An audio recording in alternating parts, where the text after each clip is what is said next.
We're chit-chatting about food, and that'll be a big component of what we're going to talk about today, which is kind of part 2 of our series on the different spectrums or different goals that people are after. Yeah. And today we're going to talk about health. Yeah, last week we talked about being aesthetically pleasing. How to look good.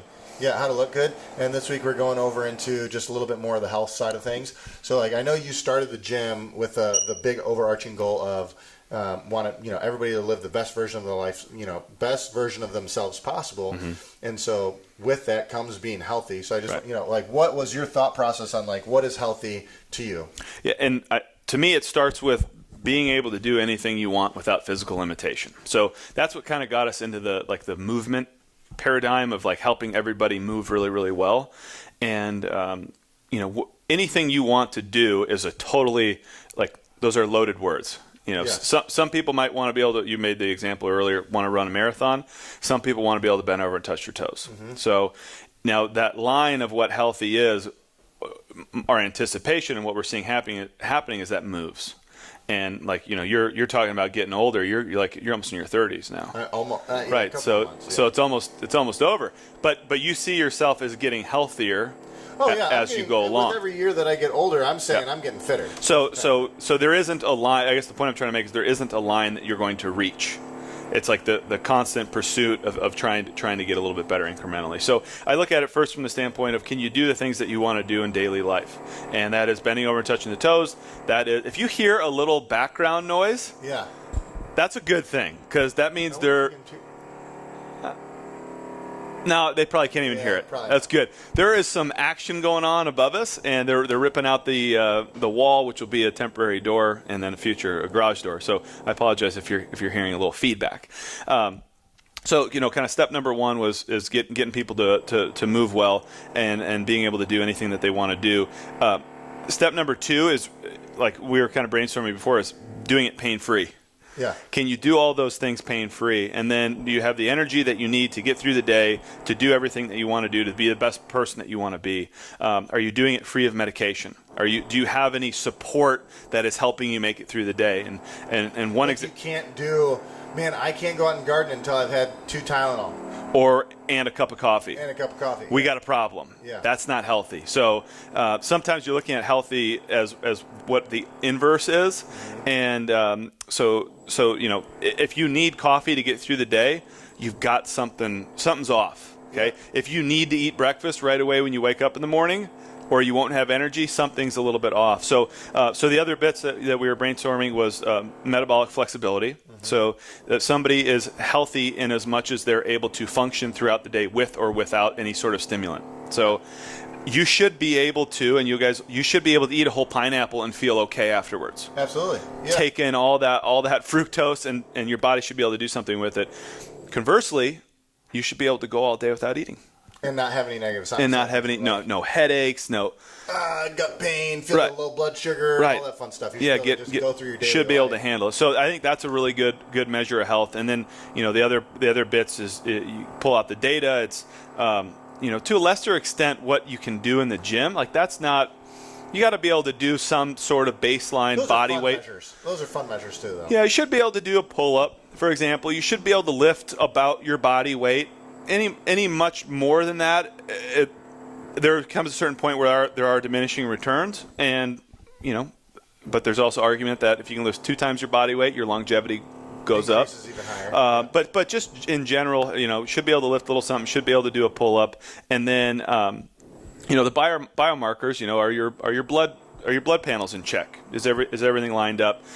Your metabolic markers are they in check? And then and that comes from just doing a blood test and then a poop test. A poop test, is having an understanding of what's going on in your gut. Is your gut healthy? Mm-hmm. Is your immune system healthy? So that's my long-worded answer of what I think health is, and it's a whole bunch of different things. But it's how do you feel? What energy do you have throughout the day? And Is there any point in time that someone asks you, hey, would you like to do this? Whether it's going out to garden or if it's going to a pickup game for basketball. Sure. Or, it could be a myriad of different things. Hey, I can't put my dishes away. Sure, I 'cause my can't shoulder hurts. Because my shoulder hurts. I can't do X, Y, or Z because I need X, Y, or Z. Right, you need the goal support. is not necessarily to be like ultimate fitness, like, oh, if I wanted to run a marathon, I can go out and run that tomorrow.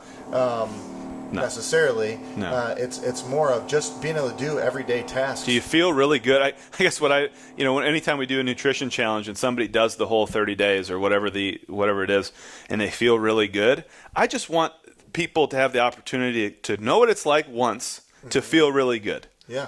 And then once you get that figured out, like what you could have, now it's on you. Yeah. Now Do you're making a you decision. want to take the steps, which we're going to go through next? Yeah. Do you want to take those steps to feel good every day? I think one of the clearest examples of that for me is alcohol. So like, Yeah. I didn't drink any alcohol yet this year, and I had like 5 glasses of wine last year. And you don't think about it that much, but people will be like, hey, how come you don't drink anymore? Because I love the feeling that I have waking up every morning not drinking. Even just 1 glass of wine, that dehydration feeling or whatever you feel. It gets better and better. It does. It just gets better and better. So like you don't feel that. Like I like being able to wake up and not feel that. And we're not like Mennonites here. No, we're like, I'm not saying like don't drink alcohol. I'm like, No. by all means go. I just like the feeling that I Totally. have better in the morning than I like the I taste just of think alcohol. bright-eyed, bushy-tailed. Yes. Like, when I wake up, I'm good to go. Yeah.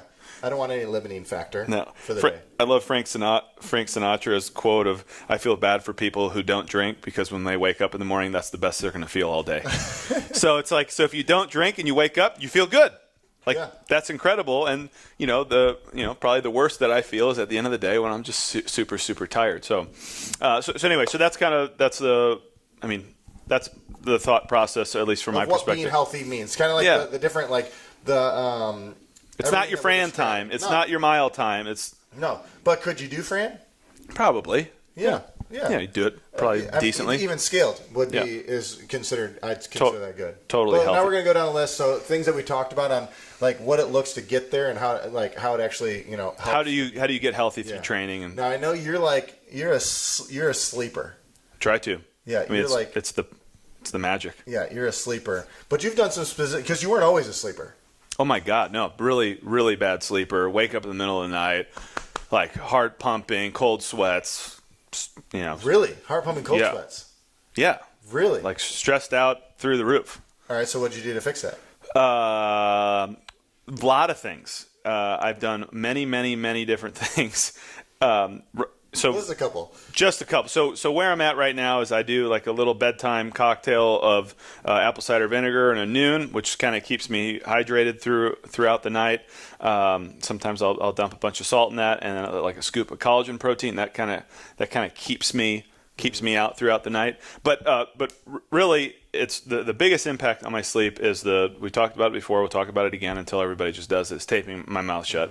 That avoids that that choking sensation that I have in the night. The eye mask is critical. See, I don't know if I could do an eye mask. It's I Do can't. you feel it on your face? Yeah, oh yeah. I mean, it's like boom, suction cup tight to my face. Really? Yeah. But it doesn't cause you a headache or nothing like that. No, it knocks me out. So as far as the environment goes, these things haven't changed much. Have a dark room, keep it cold as much as possible. Like in the summer, it just kind of is what it is. I'll sleep with just a sheet, and then, but it's kind of the lead up. So if I have caffeine in a day, I have to have it before 8 a.m. All Like right. it's got to be early on. If you look up the half-life of caffeine, it's 8 hours. So if you have 100 milligrams of caffeine, we talked about this before, there's still 50 milligrams in your body 8 hours later, and there's still 25 milligrams in your system 16 hours later. So caffeine is a big thing to kind of try to wind down if you want to improve your sleep. And, going to bed on a somewhat empty stomach really helps me kind of stay out. Otherwise, I get that blood sugar crash in the middle of the night. And then I think the thing that put me over the edge is just having some quiet time, whether you call it meditation or whether you call it journaling or just I try to sit still for like a couple minutes a day. Yeah. Like just sit And still. that's help you the best. Yeah, that probably helps my mind from that waking up in the middle of the night. Yeah. The thing that helped me the most is just tape my mouth shut. Yeah. Like I don't do a whole I don't do a whole ton of craziness before I go to sleep. Yeah. I'm tired enough by the end of the day. If you're that- that's the other thing too is if you train hard enough, Oh yeah. or if you train the right amount, your body's going to be tired in it, so say you're having a hard time getting here to a morning class. Best thing you do is get here to a morning class to help your sleep the next night. There's no kind of easy way about that. But I want to take that point on taping your mouth shut and go into fitness, so into actual exercise. So what do you do with somebody who is just, so I'm coming to you and my only focus is my health. How do I train? I'm gonna go nasal breathing the whole time. Right, it's gonna make you better aerobically, one, and the better your aerobic system is, the longer you can just do stuff, right? So you're just able to, so you have like this aerobic base, right? So your body's ability to just use oxygen, right? The bigger this aerobic base, the more you can work anaerobically, so without oxygen, right? Because your body's able to recover via this aerobic system, and breathing only is a great way to train just aerobic base, right? But it'll slow me down. Yeah, that's okay for a little bit, and then eventually you start working your way back up. So like a way to measure this, right? So say the first time you hop on a bike and you're doing 1,000, or let's just go 6 minutes, right? You go 6 minutes and you're holding nasal breathing only. Well, you can only hold an average of a 2 minute per 1,000 pace on your bike, on the bike rigs that we have. Right. Well, now your goal the next time to get on there, because you're like, all right, once I feel like this, I can only go so fast. Now I have to breathe through my nose. Okay, slow down. Or breathe through your mouth. Breathe through your mouth. Yeah. Slow down just a little bit. Okay. Then cruise at that pace. Oh, I can only hold 2 minutes. Fine, that's no problem. Next time you get on the bike, though, the goal would then be to hold a 158 pace or a 155 chip pace. away at it. Yeah. So it's a good way to also see your fitness. Hey, before I could only hold my pace of 150 or 155 nasal breathing for 6 minutes. Now I'm holding the 149. So now you can see that your aerobic base is getting better, right? You're able to do stuff longer. And I think it's a way for us to maybe just partition who we are. So say you've been training with us for years, or you've been doing a certain methodology for years, and most of it's been through your mouth. Well, now you partition that self, and that self is done. Yeah. Like that's where that person got to. Now we're going to start all over. Mm-hmm. We've got the movements, we've got the strength, we've got a great base. Now we're going to draw a line, and we're going to start here with a different methodology for our breathing. Yeah. Well, I actually would even. How does that benefit your health, though? How does it So what? My aerobic base gets bigger. How does that benefit my actual health? I mean, how does breathing through your mouth? Better question. How does breathing through your mouth hurt your health? I mean, so do you want to be in a state of flight or flight all the time? Flight or fight all the time. And that's basically what you're doing with your breathing through your mouth. So if you think about it, you're getting chased by a bear, right? Or let's just not say chased by a bear to start it off. Say you're running through the park. Jogging through the park, birds are tweeting, breezes are flowing. Yeah. You're just jogging nice and lightly. You're probably breathing through your nose, right? Next thing you know, a cougar jumps out. Cougar. Scary. I'm not talking about the Windsor Park's cougar. I'm not talking about the cougars. I'm talking about like a legit cougar jumps out and like a. Got you. Yeah, I was messing with you. It's gonna attack you, right? Yeah. Do you think you're gonna keep on breathing through your nose the entire time, or are you gonna go and then like you're gonna start? You're gonna do everything you can to get as much oxygen in your system as quickly as possible. As quickly as possible, but that also initiates your sympathetic nervous system, your fight or flight, where you're like, okay, you have this burst of energy for a short period of time that you're trying to save your life. Yeah. Right. Now, if you take that and you're always trying to save your life throughout the day. Well, so that's what I tell people who disagree with me when I say just start breathing through your nose. And then I say, well, actually, you can breathe through your mouth if you don't have any stress in your life. You don't have any stress at work, your family, no stress, like everybody's totally cool. Yeah. If that is the case, then you can afford a little fight or flight. Oh, absolutely. But if you're going to leave our hands and then go sit at a desk where you're going to be stressed out all day or dealing with kids and stressing you out, you got to find a place in your day where you're going to be breathing through your nose. Resting and digesting, so Absolutely. to speak. And I'd even go so far as to say, like, so even me personally, I'm doing like a little bit of an 80-20 rule where 80% of my workouts are through my nose only. Right. Just trying to build a better way to breathe. So your nasal cavity is bigger than this, right? Yeah. So it's the entire roof of your mouth is your nasal cavity, and it's able to get you more oxygen, be more absorbed. More absorbed, yeah. Better CO2 tolerance. If you're more tolerant of CO2, that means your body is more tolerant of stress. Right. Because if you cannot handle CO2, then your body cannot handle the stress the same way. Right, but then the respiratory rate increases, so your heart rate increases in order to get the same amount of oxygen absorbed. Exactly. Yeah. So you mentioned something about 80-20, which leads me into the next point, which is nutrition. Yes. So 80-20, 70-30. So going based off health, quality food as much as possible, but not at the expense to where you're like, oh my gosh, I have to count all this stuff. Well, this Right, is so- going to be this, and it stresses you out to cause a disorder. Yeah, because if you're if you're training for physique, we've got to get those numbers pretty dialed in and tight. Yes. If we're training for health, like a little cushion is going to be there, Yeah. and that's healthy. If you are lean and you are sub 10% body fat, like you don't have a lot of variance. No. You know what I mean from a health standpoint. So yeah, 80-20. Yeah, 80-20 or 70-30. It should be something where you're like, it doesn't cause you to overthink, Right. but you're conscious of it, right? Yep. You still have to be conscious of what you're putting in your mouth, right? You can't just go around just eating whatever. Yeah. You want to take care of yourself with good quality food. So the meats, veggies, nuts and seeds, just like CrossFit says, some fruit, a little starch, and eliminate sugar, Yeah. right? Until there's times when a social gathering happens and you're having some dessert with the people. Right. That's okay. Right. Unless that dessert with other people turns into every single night, Right. or A at bowl every of ice cream. a bowl of ice cream before you go to sleep every night. Right. That's when it starts turning from, okay, that's not really the healthiest thing, to, yeah. So a lot of people try to eat clean throughout the week and then try to eat clean half the weekend. Yeah. You know that you might have a blowout on a Saturday night. Try to eat clean the following meal after that. I try not to do too many dominoes in a row. If I know I'm going to go big on one, I want to make sure I follow it up with something clean. Something good. And take notes of how you feel after you eat something, right?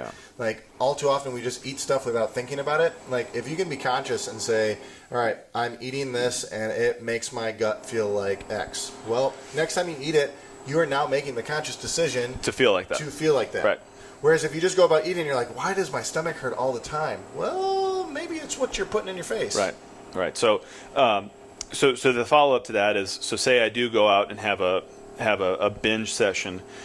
Talk about maybe intermittent fasting as an option to help get you over that hump. I mean, so just simple tool. Next day, just don't eat breakfast. Simple. Right? Or don't eat breakfast and lunch. Drink a bunch of water the rest of the day. Yeah. Be active outside still. You don't have to go work out or anything. You could just be active throughout the day, and help your body kind of recoup from everything that just ingested. Right. It's not like you say you want to even go so far as say, well, I topped off my glycogen stores last night. Yeah. Fine. So you're good to go for the day. You're good to go for the day. So then wait. You might make it till dinner, Yeah. right? And that's an easy hump psychologically to get over. So say you're at a wedding and there's cake. Don't stress out about it. If you're training for something specific and it's competitive based, If you're trying to drop your body fat percentage below X, Y, or Z, you can't have sugar. yeah, you got to get rid of it. It's- If you're just doing it to be healthy, and live a good life, have a little cake. because it's going to make you happy, and that stress that you're creating Spiking that- from this is an effect on your life in general. We'll have people who come back from vacation and say they eat like crap, but they slept well. They don't have any stress, and they end up losing weight. Yeah. And they're like, well, when I get back home, I'm just going to keep eating that way. Well, you've got to look at those other two markers. If you get good sleep and you don't have stress, everything evens out. So if you're going to stress out about not eating that cake, it's probably just as bad for you as if you just enjoy the piece of cake. Yes. So, and then if you really want to get over it quickly, skip a meal or two to follow it up. Yeah, I like to take cold showers after I eat something. Yeah, bad. that's a great hack. It's a good way to burn all that blood sugar. Right. The best thing that I always think about is when we were doing all the testing with the blood sugar stuff, and you had 6 bowls of ice cream. Yeah. Well, no. Went to 4 different ice cream shops. 4 different ice cream. Double shops. scoops at each. Yeah. Double scoop. Yeah. So that's what I'm talking about. I took my niece and nephews every year we go on an ice cream tour, and we just go get an ice cream cone at the one place, go to the next place, go to the next place, go to the next place, and I don't know if their parents really like it, but it's a blast. But so anyway, I went swimming afterwards. Yeah, in ice cold water. Yeah. Really cold water. But before you test your blood sugar, and it was Ice. 160s or something. Oh, you mean after the after the ice cream? After the yeah, ice cream. it was high. It was super dangerously high. Yeah, and then directly after the cold, It was sub 100 or something. sub 100 really quick, Yeah. and that's your body. So it requires energy to return your body back to homeostasis. Homeostasis is 98.5. If you drop that down, right, via or cold shower, the external temperature. external temperature drops it down, your body has to work extra hard. And the most readily source is going to start with blood sugar. Yeah, whatever's in your blood. Yeah. And so basically, it's kind of, I like to look at it as like, if I know I'm going to have my puppy chow, which I do, That's your thing. then I'm taking a long cold shower that night. Right. And it makes me feel better. And it helps you get back in balance quicker. And a little bit better on my mental side too. Right. So now we're talking about talking a little bit of cold, and I think it's important to call out is we want to be metabolically flexible, so we can handle sugars and fats and not eating and everything in between. But I think we also want to be flexible from a standpoint of environmentally. So can you handle the heat? Can you handle the cold? And a great way to train for both is that put that shower on cold. Yeah. So at least finish with the cold shower, start with the cold shower, whatever floats your boat. Maybe you take an entire cold shower. Some people we talk to do it for a minute or 30 seconds.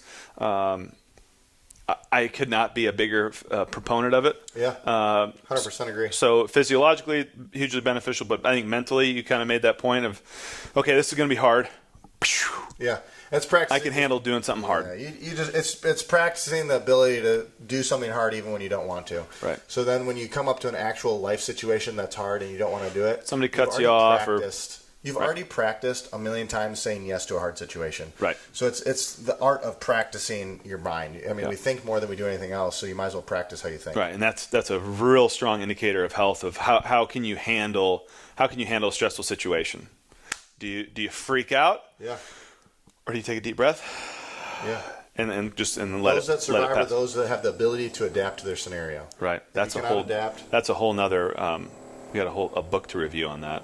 What book? I think it's called Survivor, or something like that. That's very. It's all about personal. it's the story. I think it's called Survivor. The story is all about these people who survive, and everybody else dies.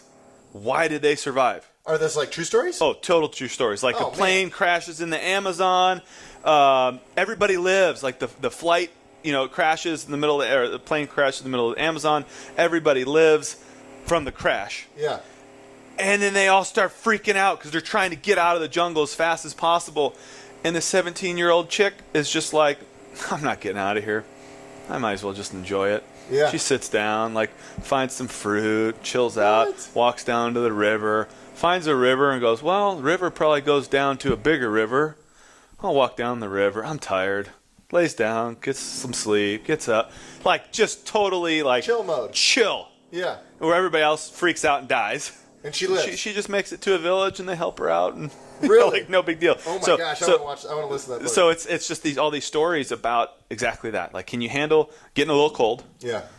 And hopefully we're not crashing planes in the Amazon anytime soon, but can you handle a little cold on a daily basis, prime the stress response to be receptive to it versus trying, if I know you have tried to fight the cold. Oh yeah, absolutely. It doesn't work. No, it doesn't work. It always wins. Yeah, it'll break you down. But I mean, think about this, but also heat. And so we're talking an extreme scenario of going to crash in the Amazon. Yeah. How about a less extreme scenario of my AC went out for a month and a half in July. Yeah, right. That was some heat training. That was heat training in itself. But you can do one of two things. You can either live with it and open up the windows and stuff, and your body can be okay. It'll acclimate. Or you'd be like, oh my gosh, I'm about to die. Yeah. I got to go live somewhere else. Right. Right. Same goes. Our heat broke this winter. Oh, so you're getting all kinds of training. I mean, hey, adaptability right there. Yeah. So it's built less in. Extreme, but if that situation happens, you got to be able to say, yeah, okay. Yeah, bring it on. All right. And we I think the last thing we wanted to talk about was moving every day. We kind of covered a little bit about exercise and how to breathe through the nose. But what are your thoughts? And we've preached this before. What are your thoughts on just moving every day? Moving every day, and it doesn't. We always say come to the gym, all the time. Come to the gym 7 days a week. You don't have to do the workouts that's on the board. You can sit on a bike and move by all means, right? But being able to just move every single day is good just for your brain. Good for your brain, good for your body. You hear the phrase motion is lotion and all that fun stuff all the time. True. But if you sit there and do nothing, then you turn into a rock, and the rocks don't move anywhere, right? And they get stuck, and they're hard to break, right? Plus, they're hard. Yeah, you get stiff. Yeah. So the way I think about that is, and I'm not like a scientist, but very simple biology is, so you've got this cardiovascular system, so your heart's pumping blood all around your body, and then when it gets to certain extremities, a little bit of blood, there's excess pressure that leaks through. So a little bit of blood leaks out of that blood vessel, and basically at the end of the day, that's like lymphatic fluid or excess blood plasma that collects itself. And there's no pump to get that back into your circulatory system, into your blood vessels. So the pump that we have to do on our own is external, which is movement. So when I think of, I busted my ankle like really bad, like scary bad this weekend, and it was like double in size. It's not going to fix it. So that swelling is a healing process taking place, which is great. So I don't want to stop that, but I want to encourage it. So, using compression, for example. But the whole bit about it is I think of it like a pump. If you do not take your hip into full flexion, you're not pumping out that lymphatic fluid that gets stuck in there from lunging and squatting and deadlifting and doing any sort of harder, more intense exercise. So the reason I think of moving every day as being so important is like you've got to prime the pump. Mm-hmm. You got to increase the healing process or enhance the healing process. It's not necessarily about fitness, but we're here today talking about health, and that's why movement is so darn important. Yeah. Oh, absolutely. And I recently listened to a different. I don't think it was a podcast. I think it was a video on YouTube talking about like how do you actually lose fat? Like how does fat exit your body? Like how does it get off of you? Because you don't really think about it. At one point in time, you took up so much space, and all of a sudden you don't take up as much space. Where did it go? Did you poop it out? Did you pee it out? Did you spit it out? It actually comes out through respiration, right? And that's not saying that you can just go and go breathe all the time. It's saying you need to increase your heart rate. It doesn't. I don't care. Like you got to do something to increase your heart rate to build some respiration and start exhaling some of that, some of that fat molecules. Yeah. So it's kind of cool. You just always got to move. I don't care if it's outside in the backyard doing yard work. Debbie tries to get me all the time, like, "Hey, do this. It's like a workout." No, that does not count. Doesn't count. That's not a workout. It counts as moving, but yeah. So like, that could be your workout for today. No, that's not. No, I'll do that. I'll do it. It's not my workout for the day. That does not count. Yeah. Yeah, I've dealt with the same thing. You could carry that from here to there, and that'll be a workout. No. Good, I'm glad it's not just me that. No, honey. No, it's not at all. Yeah. So show up. So show up. Even if you literally, if you come in foam roll, hop on a bike, do some easy stuff on a bike, ride for 10, 15 minutes, and then go home. I don't care. A lunge with an elbow touch. Just try to get your joints into full range of motion. Yeah. It makes it. The reason I say come to the gym is because it makes you easier to purposely move if you know you're not going to anywhere else. Correct. You know what you do here, so it's that, and you're putting yourself in the environment. Yes. It's really hard to go and do it in your office. Yes. Or like in your house somewhere. It's just you got to change the environment to be successful. So that's kind of our rundown on kind of what it means to be healthy and what are some tips and ideas to help you do exactly that. And I hope this helps you kind of frame why you're coming to the gym and maybe manage your expectations based on the three levels. And so last week we talked about aesthetics. This week we talked about just being healthy, and next week we're going to talk about performance and being competitive. So neither of them are right. It's whatever you are pursuing at a given point in time, and we're hoping that of these three, you at least find something to take from and help kind of align you with where you're going. Yeah. Build some reasonable goals. Like if you see this list on our imaginary whiteboard right here of like, all right, well, in order to be healthy, I need to check this box, this box, this box. For fitness, I need to do all these boxes. For health, or for physique, I need to do just these boxes. Right. What boxes are you willing to check? Right. And then be realistic. Man, I am not willing to check these boxes right now. I best take a step back. That's fine. And that's great. We're good with it. Mm-hmm. We just want to help you get from wherever, wherever Z is, we want to help you get from A to Z. Yep. Whatever your Z is, we're more than happy to help. So thank you guys for joining us, and we'll talk to you all next week.